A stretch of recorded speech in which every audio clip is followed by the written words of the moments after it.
더도 덜도 말고 한가위만 같아라는 말처럼 추석은 가장 풍요롭고 기분 좋은 명절입니다. 햇곡식이 익어 먹을 것이 풍성하고 덥지도 춥지도 않은 가을바람은 신선하게 불며 크고 둥근 달이 떠올라 사람의 마음을 채웁니다. 새벽에 교회에 나오는 길에 주차장을 돌아 교회 마당으로 나오면 꼭 귀뚜라미가 나와서 빤히 쳐다보며 울고 있습니다. 그래서 그 귀뚜라미가 그렇게 말하는 것 같아요. 나도 이 가을에 살아서 생명을 노래하고 있다. 얼마 만에 나온 귀뚜라미인지 모르지만 그렇게 귀뚜라미 소리가 청아하게 들리는 가을입니다. 예로부터 우리 조상들은 추석에 밝은 달을 쳐다보며 동네 사람들과 한자리에 모여 노래하고 춤추며 떡을 나누어 먹었다고 하는데, 여러분도 이 명절에 풍성하고 즐거운 그러한 명절이 되시기를 바랍니다. 이스라엘 사람들도 우리 같은 명절이 있었어요. 그 중에 하나가 첫 열매의 단을 주께 바치는 절기입니다. 오늘의 본문은 그날 어떻게 절기를 지켰는가를 보여주는 말씀이에요. 아주 구체적인 감사의 내용과 또 그들이 어떻게 하나님을 경배했으며 함께 즐거워했는가가 나와 있습니다. 지나온 시절들을 하나님께 감사드리고 주님을 경배하며 함께 기뻐하는 절기가 바로 그 명절이었습니다. 한 번뿐인 인생, 하나님이 축복해 주신 삶을 함께 기뻐하며 즐거워합시다. 명절을 우리는 어떻게 지내야 할까? 오늘 말씀을 통해서 들어보시기 바랍니다. 추석은요, 모든 사람이 고향으로 돌아가는 명절입니다. 고향 가는 길은 즐거움이나 기쁨 이상의 감상이 있습니다. 자기 뿌리를 찾는 것이요, 사람 사는 의미를 느끼는 것입니다. 사람은 누구나 고향을 그리워하고 고향을 찾았을 때 마음의 안정을 느낍니다. 고향 소식, 고향의 정취는 사람들의 마음을 진지하게 만듭니다. 저도 13년 전에 고향에 있는 교회에서 목회자를 찾는다고 할 때 마음이 움직여서 오게 된 것입니다. 삼척을 고향으로 두고 있는 이들은 한 번 더 고향을 돌아보며 자신의 정체성을 찾는 명절이 되기를 바랍니다. 삼척이 고향이 아닌 분들도 하나님 안에서 마음의 고향을 찾으며 삶의 정체성을 회복하는, 그래서 진정한 안정감으로 돌아가는 그런 명절이 되기를 주의 이름으로 축복합니다. 한가위는 우리가 타향에 있으며 본향으로 돌아가야 하는 존재임을 확인하는 명절이기도 해요. 새들이 둥지를 향해 날듯이 나그네는 고향을 그리워합니다. 우리의 이러한 향수가 언젠가 우리를 본향으로 이끌 것입니다. 근원적인 향수, 현대인들은 이 심정을 가지고 있다고 해요. 현대인 대다수의 마음의 문제는 고향 상실이죠. 유목민이 되었다, 그렇게 말하지, 떠도는 양떼들을 몰고 먹고 살기 위해서 떠돌아다니는 유목민이 되었다, 이렇게 표현하죠. 홈레스니스, 고향 상실성, 이것이 철학적으로 현대인을 묘사하는 한 표현이에요.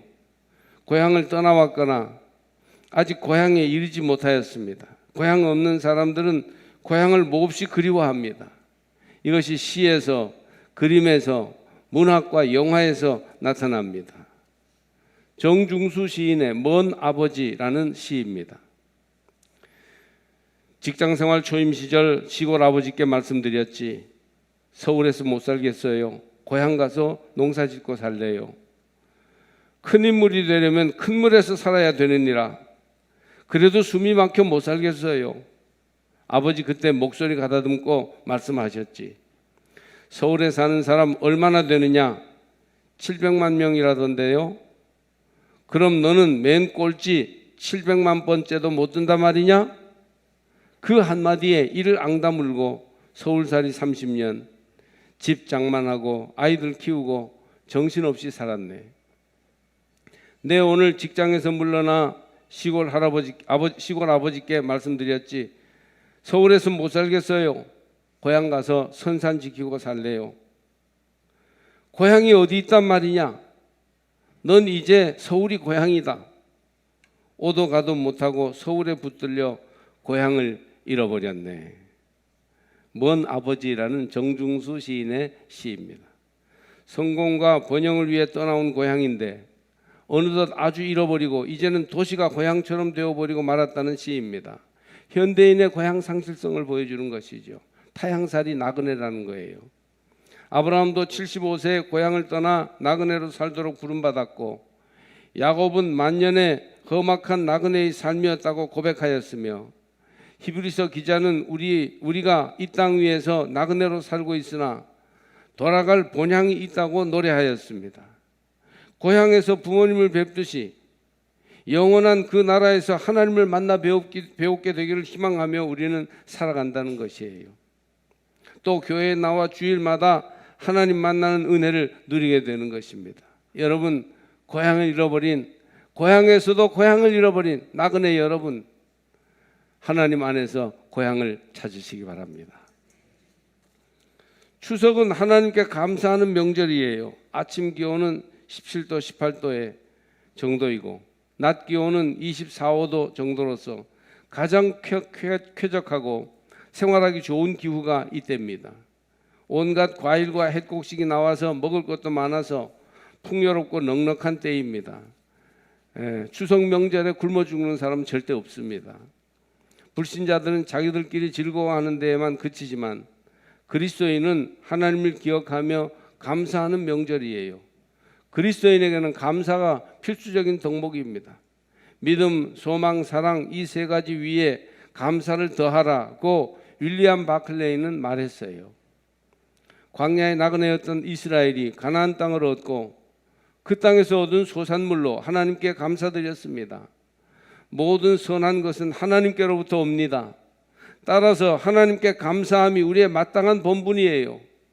우리의 삶을 성찰할 줄 아는 사람이라면 자신을 돌아보고 하나님께 감사함이 마땅한 도리예요. 첫 열매와 첫 새끼로 감사드렸던 이스라엘처럼 가장 귀한 정성으로 감사드리고 그 감사의 마음이 언제나 우리 생활 속에 가득하게 하십시오. 기독교의 부흥기는 곧 감사의 부흥기였고 믿음이 뜨거울 때 감사도 뜨거웠습니다. 여러분의 감사의 온도가 올라가기를 주의 이름으로 축복합니다. 건드리기만 하면 감사가 나오고 사람마다 감사하며 나가는 그런 감사의 생활화가 이루어지기를 축복합니다. 우리가 그리스도인인 것, 무엇보다 우리가 한국 사람인 것을 감사해야 돼요. 성악을 전공하는 한국 유학생이 이탈리아 유학을 갔습니다. 실력을 인정받아 이제 오페라에 출연할 수 있는 자격을 얻게 됩니다. 그런데 오디션을 보면 번번이 떨어지는 겁니다. 여러 번 떨어지다 보니 실망에 빠졌어요. 왜 실력은 되는데 오디션에서 떨어질까 생각했어요. 자신의 얼굴과 특별히 눈 때문이라고 생각했습니다. 동양인은 눈이 작아서 째진 눈이라는 흉을 서양 사람들에게 받는다는 것이죠. 오페라는 노래만 잘해서 되는 게 아니고 외모도 중요하고 연기력도 있어야 합니다. 그래서 어머니에게 쌍꺼풀 수술을 하겠다고 그렇게 말했어요. 드디어 한국의 유명한 성형외과 병원에 어렵게 예약을 하고 한국으로 돌아갈 계획을 세웠습니다. 이럴 때 어느 날 딸이 교회에 가서 예배를 드리는데 달란트 비유 말씀을 들었어요. 한 달란트 받은 사람은 자신이 남보다 적게 받은 것에 상심해서 그것을 땅에 묻어주고 주인에게 책망을 듣는 말씀이었어요.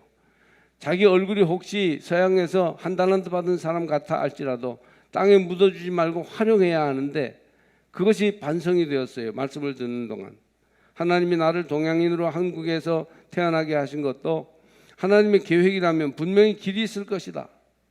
그러니 서양인처럼 보이려고 쌍꺼풀 수술을 하며 동양인의 모습을 감추려고 한다면 한 달란트 받는 사람과 같다고 생각한 것이죠. 어머니에게 전화했습니다. 수술 계획을 취소하겠다고. 어렵게 예약을 하고 계획을 세웠는데 왜 취소하느냐고 다시 생각해 보라고 하였지만 딸은 요지부동이었습니다. 그 이후로 이 여인은 이 분은 자기의 그 있는 그대로 해서 실력을 갈고 닦고 하나님께 모든 걸 감사하면서 자기 외모에 불만을 가지지 않고 실력을 닦아 나갔습니다. 여러 곳에 계속 지원하다가 드디어 대작 오페라의 주인공으로 발탁됩니다. 오페라 나비 부인이었습니다. 일본 여자와 서양 군인과의 사랑 이야기로서 그 여주인공인 일본 여자 역은 쌍꺼풀 수술하지 않은 동양 여자의 이미지를 찾았는데 이 딸이 딱 맞았던 것이에요. 자기의 가장 큰 약점으로 생각되었던 눈이 최대의 장점이 되어 배역을 맡았고 큰 성공을 거두어서 세계적인 오페라 가수가 되었습니다. 지금도 활동하고 있다고 합니다. 주신 바 형편과 조건을 하나님 주신 은혜로 고백하고 감사하면 하나님께서 더 큰 기회와 복을 주십니다. 오늘 읽은 신명기 26장 5절에서 9절까지는 역사적인 일을 회고하면서 하나님께 감사하는 내용으로 가득 차 있습니다. 우리는 하나님께 감사함으로 우리의 삶에 주신 가능성을 더 훌륭하게 세워나갈 수 있게 되는 것입니다. 안토니우스 드보르작은 신세계 교향곡으로 알려진 교향곡 9번으로 많은 사랑을 받는 작곡가이죠. 얼마나 아름답게 장엄하게 시작되는 그런 교향곡입니까? 그는 작곡을 끝내고 꼭 Thanks to God, 하나님께 감사라는 문구를 그 작곡 끄트머리에 적어 놓았다고 합니다. 모든 작곡마다 하나님께 감사를 표현하였어요. 이처럼 우리가 지나온 삶에 대해서 하나님께 감사드릴 때 하나님은 그 삶의 현재와 미래를 축복하십니다. 이번 명절에 감사함을 회복하시기 바랍니다. 하나님께 감사하고 주신 조건에 감사하고 형제 자매 가족들에게 감사하고 친구들에게 감사하면 우리의 삶이 더 풍성해지고 아름다워질 것이에요. 불평과 원망은 미루어두고 베푸신 은혜에 감사하는 명절이 되시기를 바랍니다. 감사 예배를 드리고 가족들이 둘러앉아 서로 감사한 일들을 고백하면 하나님께서 우리 가정과 가족들을 더 크게 축복하실 것입니다. 새가 두 날개로 날고 철로가 두 레일로 나가며 마차에 두 바퀴가 있듯이 기도와 감사와 기도로 나갈 때 신앙인의 삶은 온전해질 것입니다. 감사는 또 하나님 경배로 이어져야 합니다. 그래야 복이 되어서 내려옵니다. 5절에서 9절까지 역사 속에서 함께 하신 하나님께 감사드리고 10절을 보면 이렇게 되어 있어요. 여호와여, 이제 내가 주께서 내게 주신 토지 소산의 만물을 가져왔나이다 하고 너는 그것을 네 하나님 여호와 앞에 두고 네 하나님 여호와 앞에 경배할 것이며. 할렐루야. 하나님께 경배하였어요. 하나님을 예배하였다는 것입니다. 사람에 대한 삶에 대한 하나님께 대한 감사는 하나님 예배로 이어지는 것이에요. 이번 명절은 하나님을 예배하는 것이 중심이 되는 명절이 되기를 주의 이름으로 축복합니다. 실제 우리 민족은요, 하늘을 경외하고 조상을 존경하는 그런 아름다운 전통을 가지고 있어서 명절이면 틀림없이 가족들이 이른 아침 차례를 드리고 또 제사를 드리고 이렇게 하는 것을 했어요. 근데 요즘은 점점 사람들이 명절에 예배하기를 잊었습니다. 가족들과 어울려 놀러 다니고 먹으러 다니느라 하나님을 경배하지 않습니다. 우리는 예전에 조상 제사를 드리듯이 더 준비한 마음으로, 더 엄숙한 마음으로 하나님을 경배해야 돼요. 명절 당일 아침이나 오전이나 오후 혹은 저녁에 모든 가족들이 모일 수 있는 골든타임, 가장 좋은 시간에 한 시간을 구별해서 넉넉한 시간으로 가져서 그래서 하나님께 예배드리시기를 바랍니다. 고향을 찾고 하나님을 예배하는 게 명절의 의미예요. 우리 가족도 일부러 시간을 내지 않으면 자꾸 흩어지기 때문에 미리 시간을 정해서 몇 시에는 예배드린다 자꾸 얘기를 해야 그 시간을 마음에 준비를 해요. 그래서 처음에는 한 15분 20분 이렇게 예배드리다가 예배드리는 중에 서로 감사한 일들을 한 가지 이상씩 얘기하는 시간을 주니까 그게 서로 얘기가 되고 재미있고 서로 대화가 되고 하면서 저절로 예배와 가족 친교가 연결돼서 예배 시간이 길어져서 1시간도 넘어가게 되었어요. 그런데도 하나도 지루하지 않고 자기의 근황을 감사함을 담아서 나누는 시간을 가지니까 그렇게 은혜롭고 재미있고 귀한 시간이 되었어요. 여러분, 하나님을 경배하십시오. 예배로서 하나님을 영화롭게 하십시오. 그럴 때 우리의 명절은 참된 즐거움을 회복하게 될 것입니다. 얼마 전에 돌아가신 장로교 합동 측의 큰 인물이신 김창인 목사님, 부친이 형제가 넷인데 이 김창인 목사님 부친은 셋째였어요. 근데 이 셋째 아들이 예수를 그 가정에서 처음 믿습니다. 아버지는 예수 믿는 아들을 매우 미워했어요. 왜냐하면 이 다음에 자신이 죽으면 예수 믿기 때문에 제사를 안 드릴 것이기 때문이었습니다. 그래서 교회를 못 나가게 했다고 합니다. 아버지 때문에 주일날도 밭에 가야 했어요. 그러면 밭에 갔다가 예배 시간이 되면 아버지 몰래 밭에서 바로 교회로 직행해 가서 예배를 드리곤 했답니다. 아버지는 밭에 나왔다가 아들이 없으면 교회까지 찾아와서 왜 밭일을 안 하고 예배를 드리고 있느냐 하면서 예배 드리는 아들을 불러내곤 하였답니다. 아버지가 돌아가시면서 자녀들에게 유산을 주셨는데 큰아들에게는 집과 논을, 둘째 아들에게도 논과 밭을 주었고 막내에게도 논과 밭을 주었는데 유독 셋째 아들에게는 아무것도 주지 않고 너는 이 다음에 내 제사 안 차릴 것이니 유산을 줄 수 없다고 하면서 쌀 한 가마만이만 주었답니다. 하나님을 경배한다는 이유로 큰 손해를 본 것이에요. 그러나 셋째 아들은 아버지를 원망하지 않고 이제 마음대로 교회 가고 예배 드리는 것만 감사해서 하나님 여호와로 말미암아 기뻐하고 즐거워하며 살았습니다. 하나님이 이 셋째 아들을 축복하셨어요. 그래서 예수 믿는 셋째 아들이 세월이 지나서 예수 안 믿은 형제 자매들과는 비교도 안 될 정도로 자녀의 복을 받습니다. 그 중에 한 사람이 한국 최고의 교회 담임 목사가 되었어요. 김창인 목사입니다. 여러분, 감사가 하나님을 경배하는 예배로 이어질 때 하늘 복이 그 가정과 자녀들에게 임하게 될 것입니다. 우리는 우리 스스로도 열심히 노력해야 하지만 하나님이 복을 주셔야 해요. 우리의 노력 위에 플러스 알파의 복이 임할 때에 우리의 인생은 성공적으로 풀려갈 수 있는 것이에요. 그러려면 감사를 이어 하나님을 경배하고 예배해야 합니다. 이스라엘은 그 역사를 기억하며 감사하고 그 감사를 예배로 이어 하나님을 경배하였으므로 하나님의 응답과 축복을 경험하고 거룩하고 강한 민족이 되었습니다. 이번 추석 명절에 절대 예배를 빠뜨리는 잘못을 범하지 않으시기를 주의 이름으로 권면합니다. 추석은 또한 즐거워하는 절기예요. 오늘 성경을 보니까 추석이나 명절뿐이겠습니까? 신앙인의 사계절은 모두 기쁨의 계절입니다. 봄에는 피어나는 새싹과 꽃을 보며 기뻐하고 여름에는 태양같이 뜨거운 정열과 생명력으로 기뻐하며 가을에는 단풍의 아름다움과 풍성한 열매로 기뻐하고 겨울에는 겸손히 자기를 비우며 조용히 기뻐합니다. 믿는 이에게 나타나는 세 가지 쁨이 있는데 예쁨, 바쁨, 기쁨이 그것입니다. 예수 믿으면 예뻐져요. 마음이 예뻐지니까. 그리고 일이 많아서 봉사도 많이 해야 되고 교회 안팎으로 수고를 많이 해요. 바쁩니다. 그리고 그 결과 기쁨이 있습니다. 할렐루야. 여러분의 정서의 바탕에 하나님으로 인한 기쁨이 흐르기를 축복합니다. 함께 즐거워하는 삶을 사시기를 바랍니다.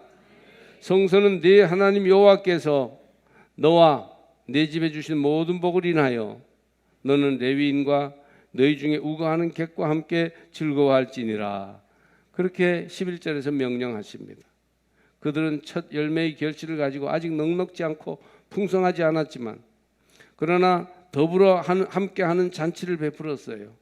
가난한 자, 병든 자, 어려움을 당하는 자와 함께 명절로 지켰던 것입니다. 세속적인 기쁨은 남을 짓밟고 얻어지는 기쁨일 때가 많아요. 말로도 남을 망신주고 기뻐할 때 아주 묘한 쾌감이 있거든요. 남이 손해를 보므로 내가 이익이 될 때 진짜 기뻐합니다. 이렇게 잔인한 기쁨이 있어요. 그러나 기독교적인 기쁨은 함께 기뻐하고 함께 즐거워하는 것입니다. 여러분 명절에 함께 즐거워하시기를 바랍니다. 우리 인생 기쁨의 근원은 하나님이셔요. 하나님이 함께 할 때 샘솟는 기쁨, 무조건적인 즐거움이 있고 하나님을 떠나면 풍요롭고 순조로워 기쁨이 많을 것 같을 때라도 이상하게 불평과 원망이 사라지지 않습니다. 그것은 근원적인 기쁨이 하나님께 있기 때문이에요. 사람에게 있는 게 아니고 하나님이 기쁨을 부어주십니다. 하나님과 동행하고 하나님과 동거하면 즐거움과 기쁨이 이곳저곳에서 우러나와 우리의 삶이 함께 기뻐하게 될 것입니다. 이스라엘의 절기는 하나님이 함께하는 삶을 회복하는 의미가 있어요. 구약의 요엘서를 보면 온 백성들을 향하여 하나님께로 돌아오라고 외치는 것이 절기였고, 금식하고 애통하며 옷을 찢지 말고 마음을 찢어 회개하여 하나님이 소재와 전제를 받으시게 하라고 당부합니다. 온 나라의 회개를 선포하고 어린이로부터 백성의 원로까지 다 모으고 하나님께로 돌아오는 예식을 하였을 때 기쁨과 즐거움이 백성들 가운데 임하였어요. 기쁨은 기가 뿜어 나오는 것이에요. 하나님과 함께해야 이 기쁨이 있습니다. 하나님 여호와로 말미암아 기뻐하고 즐거워하면 하나님이 놀라운 복을 내리실 것을 선포하였습니다. 추석 명절에 가족들과 함께 고향을 찾으며 영원한 고향의 주인이신 하나님께로 함께 돌아오십시오. 한 가족도 빠지지 말고 가족들의 손에 손을 잡고 명절 예배에 참여하여 하나님을 영화롭게 하시기를 바랍니다. 그러면 저 깊은 바닥에서부터 기쁨과 즐거움이 임할 것이고 우리의 삶은 함께 즐거워함으로 가득하게 될 것입니다. 내일이면 늦어요. 대부분이 3대가 모여 명절을 지키는데 우리 가족도 4대가 모이다가 작년 초에 어머니 돌아가시니까 형제들이 이제 따로따로 자기들 손자 손녀들과 같이 모입니다. 아버지, 어머니, 아들, 며느리, 딸, 사위 그리고 손자 손녀입니다. 이제 감사하고 예배하고 즐거워하십시오. 이게 명절이에요. 어떤 어머니가 담근 김치를 아들네 주려고 갔습니다. 현관문이 열려있기에 들어갔더니 며느리가 아들의 무릎을 베고 소파에 누워서 다정한 시간을 가지고 있었습니다. 분위기를 깰까 봐 못 들어가고 있었는데 이렇게 미적하는 동안 며느리가 아들에게 하는 말을 우연히 듣게 됩니다. 자기야, 이 세상에서 누가 제일 귀중해? 그래서 아들이 물론 당신이지. 이건 답정너 아니겠어요? 답이 정해졌어요. 그럼 두 번째는 그거야 우리 철이하고 현아지. 아이들 이름을 부릅니다. 그럼 세 번째는 누구야? 장모님이지. 기다렸다는 듯이 얘기합니다. 그러자 이제 네 번째는 그럼 누구야? 조금 생각하다가 남편이 말합니다. 우리 집 뽀삐지. 강아지 이름입니다. 이상하게도 아버지 어머니가 안 나와요. 그럼 다섯 번째는 누구야? 그러자 우리 아버지 어머니이지. 이렇게 대답이 나오는 겁니다. 여기까지 들은 어머니가 도저히 들어갈 수가 없어서 김치를 들고 나와서 경비실에다가 전해달라고 말하면서 메모지에 이렇게 썼다고 합니다. 1번아, 김치 가져왔다. 잘 먹어라. 5번이